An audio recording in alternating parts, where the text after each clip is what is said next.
Hi everyone, this is my first YouTube movie review and it's going to be of the Marvel Comics film Doctor Strange. I originally said Jurassic Park was going to be my first YouTube review, but unfortunately, thanks to my friend Matt Gerrish, I decided to push Jurassic Park back to another date just to review this movie. I'm going to start off by saying that I have been a big fan of Marvel Comics ever since I was a little kid, and also I've been a big fan of their cinematic universe ever since Iron Man first started it back in 2008. And also Marvel does a really great job introducing, very not so popular and unknown characters to the big screen, to the mainstream audience, like Guardians of the Galaxy, a very unknown team that recently became really popular thanks to the movie back in 2014. And Ant-Man, another unknown character that's now become very popular thanks to his movie, which was released back in 2015. And now we have Doctor Strange, another character who's not so well known, not that popular, not as popular as many other characters, but thanks to this movie, Doctor Strange is now going to be a very beloved character by the audience. And also, Doctor Strange has got a new fan now, and you're looking at him, a new Doctor Strange fan right here. So, to start out by talking about this film, as I just said, I'm now a Doctor Strange fan. To start out with, I was never really a big fan of this character growing up, but now I am a fan of this character. He's much more cooler than what I anticipated, and very interesting too. Very relatable, and also just he's basically how can I describe it? A mixture of two of my biggest interests from fiction, which is fantasy and magic.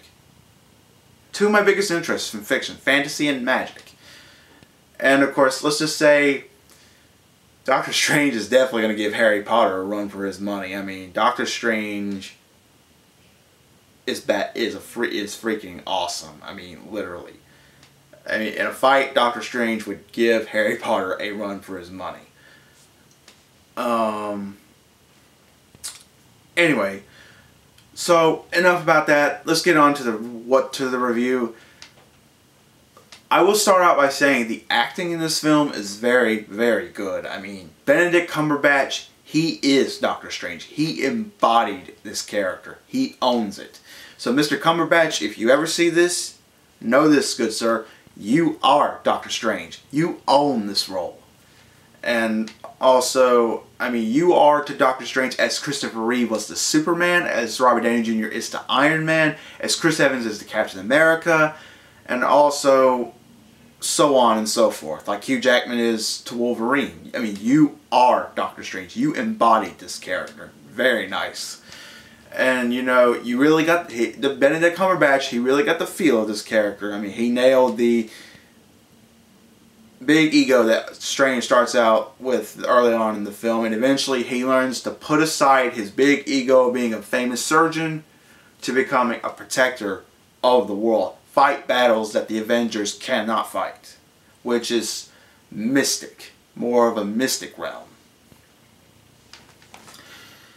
Also, to go on about acting, Tilda Swinton as the Ancient One. In the comic books, from what I've researched, the Ancient One is basically a Tibetan master of the mystic arts. Basically the one who mentors Doctor Strange into learning his abilities in the mystic arts, using magic to his advantage.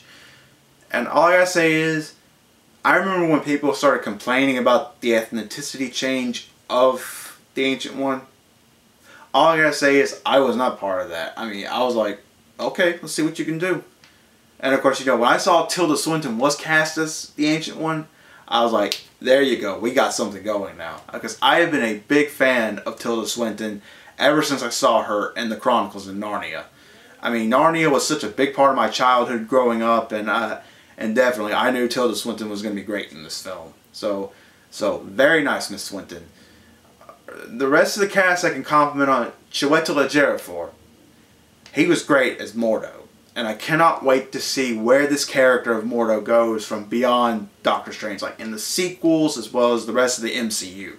I can't wait to see where this character goes. It's going to be awesome. Rachel McAdams. I've been familiar with this actress for a long time, and I followed her career here and there every now and then, but all I gotta say is she was very great in this film. I mean, she had such great chemistry with Cumberbatch. You know, there was a little bit of romance between these two characters of Stephen Strange and McAdams' character, but not too much of it where you got kind of sick of it, sort of like Hulk and Black Widow and Avengers: Age of Ultron. I don't want to talk about that. But yeah, she had great chemistry with Cumberbatch. I mean, everyone in this film had great chemistry with one another. They really did. And also, finally, Mads Mikkelsen as Calisius. I've been familiar with Mads Mikkelsen for a long time now, and I've also kept up with his career, and I've seen what he's capable of. He's very talented. I like Mads Mikkelsen. He is very, very talented. So, all I gotta say is he was great for what he was given in this film, and also like the action scenes he was involved in were cool. I mean, that's another segment I'll get to later on in this review. But overall, great acting among the characters. I mean the actors, and great chemistry together. Great, and also these characters are very, very likable. They're very likable. Other things I could tell you. One nitpick I will say though. One nitpick. Everything else in the film, acting and character-wise, was good. But there was only one nitpick I have with that. Only one nitpick.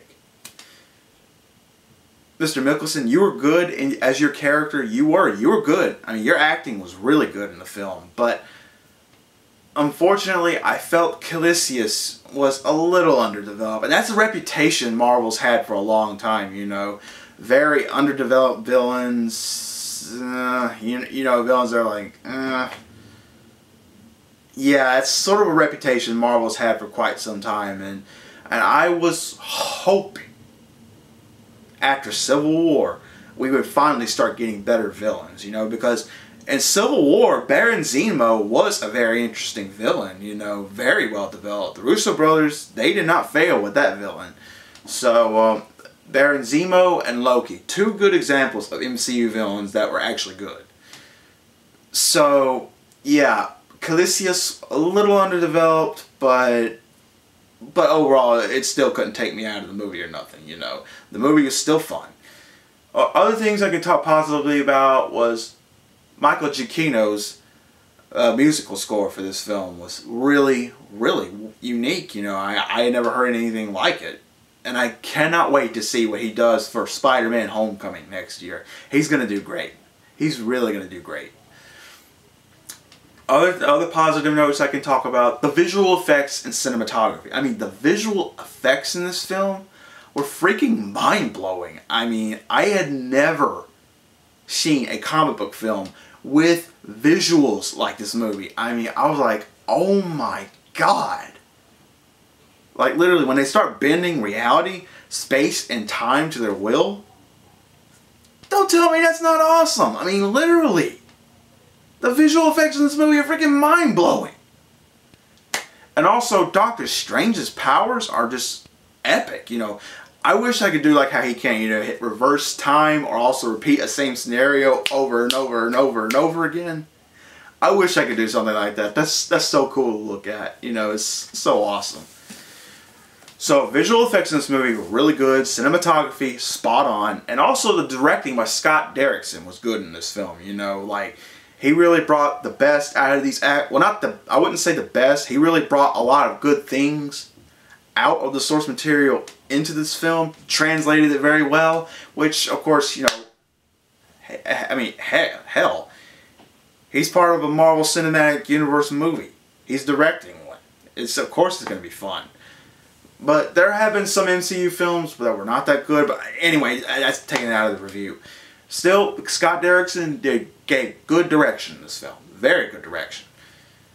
And of course, since this is the 14th installment in the Marvel Cinematic Universe, we still got more coming up. And I cannot wait to see more of Stephen Strange's adventures in the future, as well as I absolutely cannot wait to see Doctor Strange interact with the Avengers. It's going to be awesome.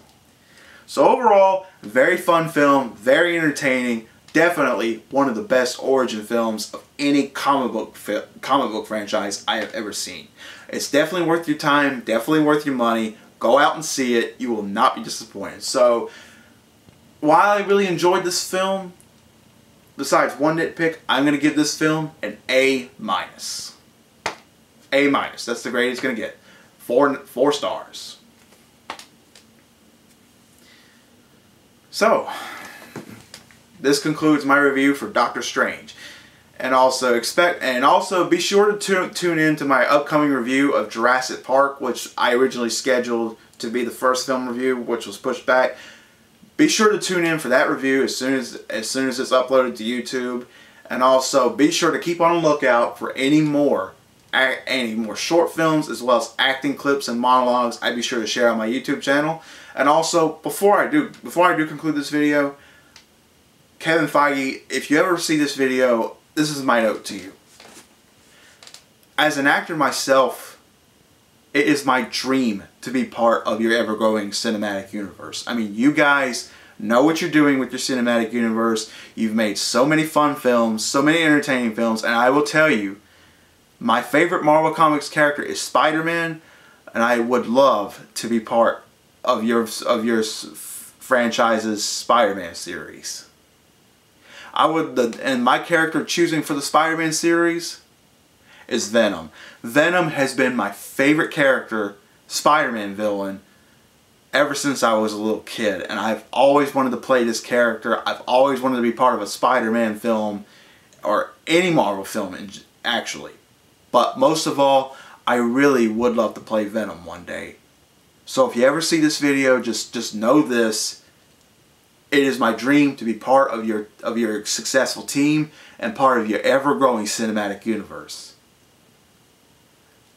Just know that I would love nothing more than to play Eddie Brock, aka Venom. So, I'm going to conclude this video by telling you guys to be sure to tune in for Jurassic Park, the upcoming review of Jurassic Park, and also be on the lookout for any more of my acting clips as well as short films I'll be posting on my channel.